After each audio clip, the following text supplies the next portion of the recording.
Okay, magandang buhay po mga best friend. Welcome to Tech Moves for Fun. Today's vlog mga best friend ay nandito po yung ating pong Conpex Power Station. Napakahalaga po ang power station ngayon sa panahon ng El Nino dito po sa Pilipinas mga best friend. Pagka El Nino, bihirang ulan. At pagka walang ulan, madalas ang brownout. At pagka brownout, kailangan natin ng alternative way para magkaroon tayo ng source of electricity. At ito po yung solusyon mga best friend. Pero bagong lahat, bago natin pag-usapan ng ating topic or vlog ngayong oras po na ito, baka ngayon lang po kayo napadpad sa ating pong YouTube channel at sa ating pong Facebook page. Soon, gagawa tayo ng TikTok mga best friend. Pa-subscribe naman po. Paki-follow naman po mga best friend yung ating pong Facebook page, Tech Moves for Fun. Paki-subscribe po ang ating YouTube channel. Paki-click na rin po yung notification bell na katabi ng subscribe button para updated po kayo lagi sa ating mga i-upload na mga video sa channel na ito. Nasa tamang channel po kayo mga best friend kung kahilig-hiligan ninyo ang mga ganitong mga content. Alright? So, back to our topic mga best friend. Andito yung ating power station. Ito po ay Conpex Power Station. Ito po ay 995 watt-hour na power station. Meron po siyang battery capacity na 264,000 milliamp hour. Grabe, napakalaki mga best friend yung pong baterya nito. At ang maganda, yung baterya nito mga best friend ay LiFePO4 battery. Heavy duty battery mga best friend yung ginamit sa power station na to, kaya sulit na sulit.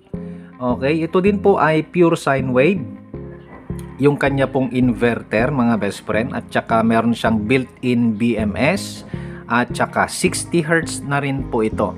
Yung mga sinaunang labas po ng Conpex Power Station mga best friend ay 50 Hz siya. Pero nag-update, nag-evolve mga best friend, ginawang 60 Hz. Kasi dito sa Pilipinas, karamihan kasi ng mga appliances natin dito ay 60 Hz. Kaya maganda na itong power station na ito ay 60 Hz na. Masisira kasi mga best friend ng appliances o kaya itong power station pagka hindi match mga best friend. Okay, so balik na tayo sa ating po pinag-uusapan ngayon. At of course, ang pinaka highlights ng ating vlog ngayon mga best friend ay yung paggamit ng radyo. By the way, ngayong araw na ito ay February 13. Happy Radio Day. Radio Day daw ngayon eh. Radio Day daw ang February 13 mga best friend. Kaya narinig ko kanina sa radyo na meron silang mga greetings. Ayan, Happy Radio Day daw. So, Happy Radio Day po sa ating lahat mga best friend. Kaya patungkol sa radyo yung ating pong topic vlog ngayon.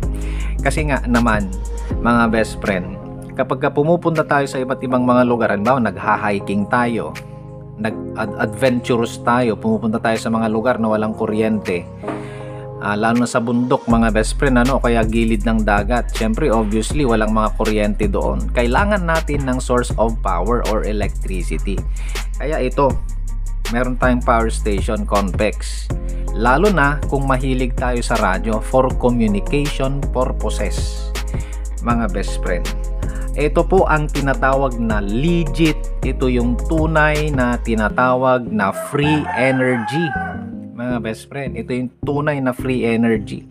Wala pong kapeke-peke ito. Ito yung talagang unlimited use of power or electricity mga best friend. As long as, ayan, wag niyo pong kakalimutan as long as meron tayong solar panel.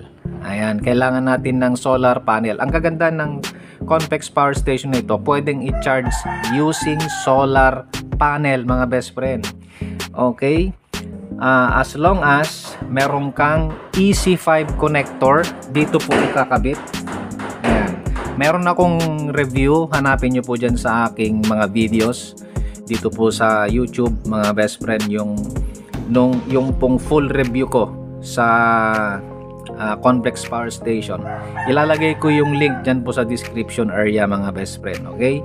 Para makita nyo kung saan yung mga connector na yon, kung saan ikakabit yung solar panel para may charge ito.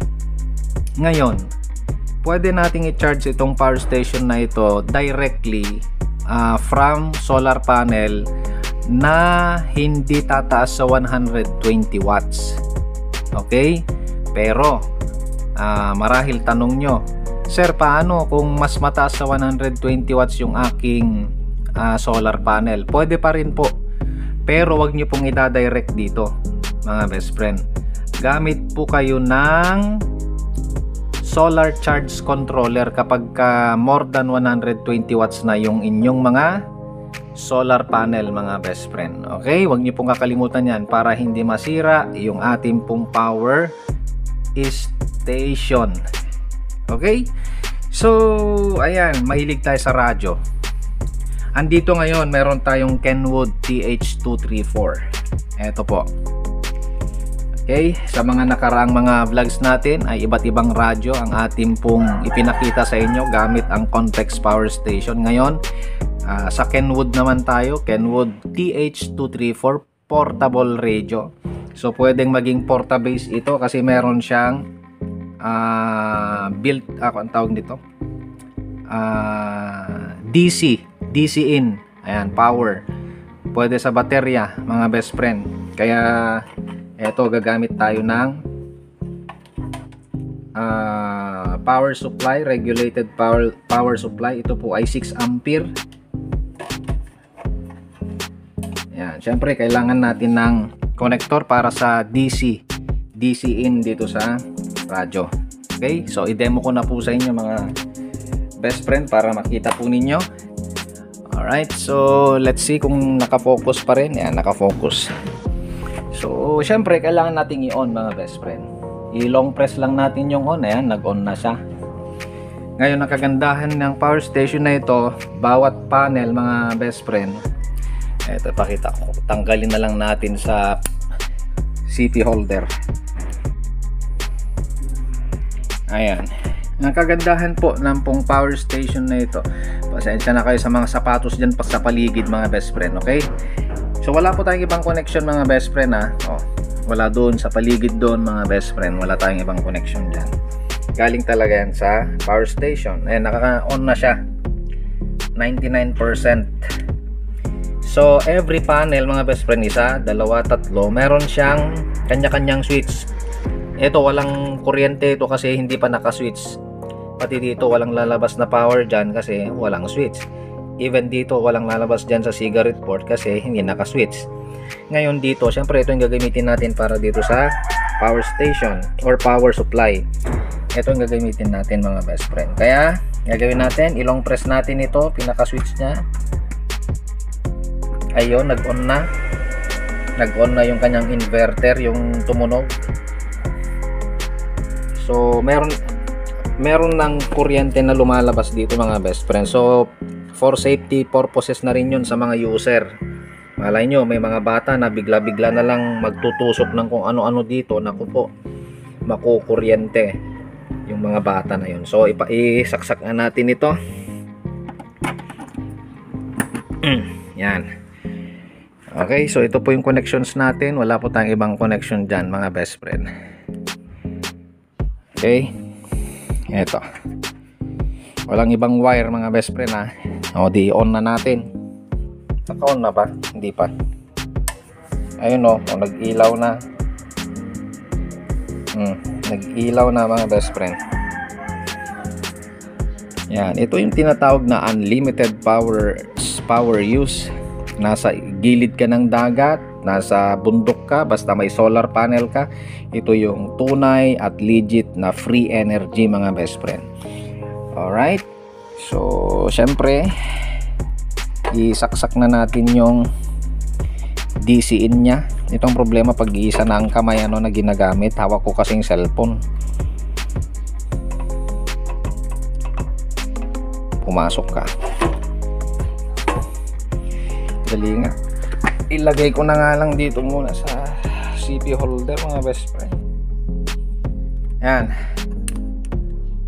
Better. Okay. Oh. DC in. Ayun, no, tumunog na. Ayan. O, di ba? Walang kalobat-lobat yan, mga best friend. Gamit tayo ng isang radyo. 1, 2, 3, check, check, check, check. Sound check. Ayan. Sound check. Kenwood TH234. Kenwood TH234 using Convex Power Station. Unlimited power source. Ito yung tunay na free energy. Wow. Ayan, di ba? Kahit magdamag, maghapon kayong mag-usap, mga best friend, walang kalobat-lobat ito. Okay, walang kalobat-lobat, mga best friend. Kahit maghapon nakikipagdaldalan ka, nakikipag-communicate ka, mga best friend. Ay nako, sulit na sulit ito. Okay? So, yun lamang po yung ating pong vlog ngayong oras na ito. Para ma-update po kayo sa performance ng ating power station na ito, Convex Power Station. Ito po ay very cheap ikumpara mo sa ibang mga katulad din niya ng specifications. Sulit na sulit ito, mas mura ito, mga best friend. Okay? At subok na yan. Kaya ito, andito yung Kenwood TH234 Portabase, unlimited use of radio, unlimited use of power, basta meron tayong solar panel, mga best friend. Okay, bago ko po makalimutan, mga best friend, meron tayong motovlog channel, Best Friend Moto. Ito po yung pong kanyang screenshot, ipapakita ko po sa inyo. Best Friend Moto.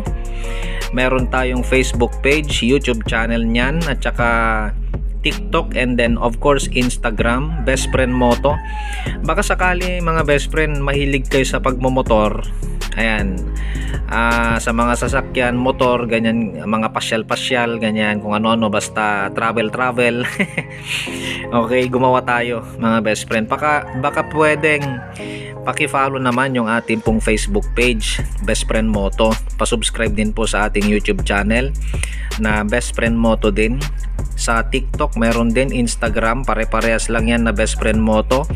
At iisa po lahat ang kanilang mga profile pictures. Okay, yung logo lang ng Best Friend Moto. Marami pong salamat. Ito po ang inyo pong Tech Moves for Fun na nagsasabing, sa Diyos lamang umasa at wag sa maling akala. Magkita-kita pong muli tayo sa susunod na mga videos po natin. Ingat po tayong lahat. Magandang buhay po.